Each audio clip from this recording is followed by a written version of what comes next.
Hey guys, this is me, the Gummy Shark, and welcome back to a brand new video. So, as promised, I took some time to fix the Blade Rover, and this is what I got. Probably not my best handiwork, but it's definitely got something new there. There's like a new motor, there's like wires, there's also that motor, which I'll explain in just a second.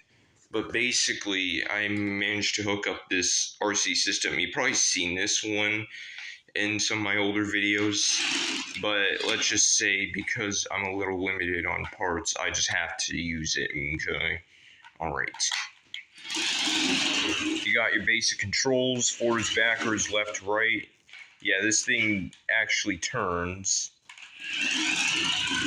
Sorry, it's a little tricky to do it with me holding the camera in. But yeah, if you can observe the front wheels a little more. Yeah, see, they do turn. It's just not really visible because, like I said, one-hand control, like, it's just not really the best. But the thing also launches the helicopter, too. I managed to save that function. Alrighty, so here's what I'm working with right now. So I took this gear motor, this servo here. I glued some cardboard here to this wheel, also some cardboard to support the motor. And if you look closely, flashlight's not required, but oh well. This is a little micro switch here. Yeah, a little micro switch and a little spring here. So basically, what this does, it's basically a separate system. And this battery here, this is what it's hooked up to. The system here, like the other system itself, is hooked up to a different battery source. It's hooked up to 3.7 volts, this particular system. But this thing is its own mechanic hooked up to a different battery, obviously. And here, let me put the helicopter back on, because this is going to be very important when I demonstrate the launching. Hang on. Alright. So here's how you do it. Okay. So you click this button here. And basically, it's like a proportional throttle type thing. You just... See? Yeah, you just click the button and you hold it down for as long as you want. And when you finally release the button, the helicopter flies. And the key thing to know is that, like, the longer you hold it down, the higher the helicopter will fly. That's a key thing to know. So, like, if I were to just do this, hang on. Sorry, I need to wind it back.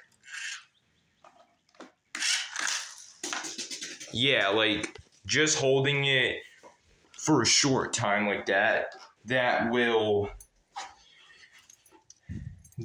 release the helicopter a little lower, but that's fine because it's still really fun to play with, and I'd still say I got my money's worth of fun here.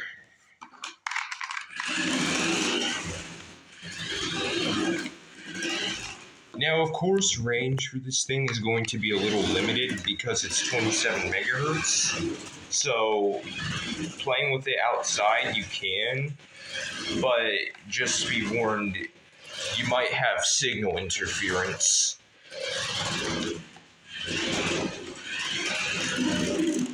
Oh wow, almost ran over the camera. I guess the only real time you could play with this thing outside is if you have a 2.4 gigahertz system, since it's more likely to not be interfered with other signals, I think.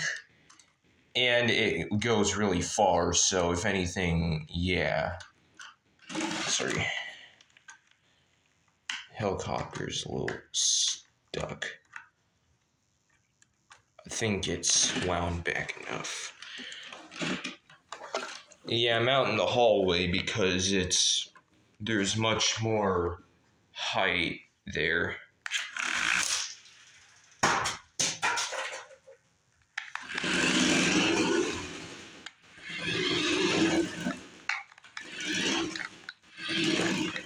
But yeah, that is practically all I wanted to show you. This was the part 2 of the repair for this thing here. I know the video is probably called the review slash repair, but to be fair, I did technically review it and repair it, so it is sticking true to its word. And another thing I also forgot to mention is the controller. I really like how the controller's red and black color scheme almost matches the Blade Rover here. I think it's a decent match here. But yeah, this was the video of the Blade Rover getting repaired slash or reviewed slash repaired. I hope you enjoyed this little series. If not, that's okay. I still got some stuff probably coming for the future. I'm not too sure. The channel's kind of dead, but I might bring it back. But that's about it. I'll see you later. Have a good day, guys. Oh, whoops. Have a good one, guys.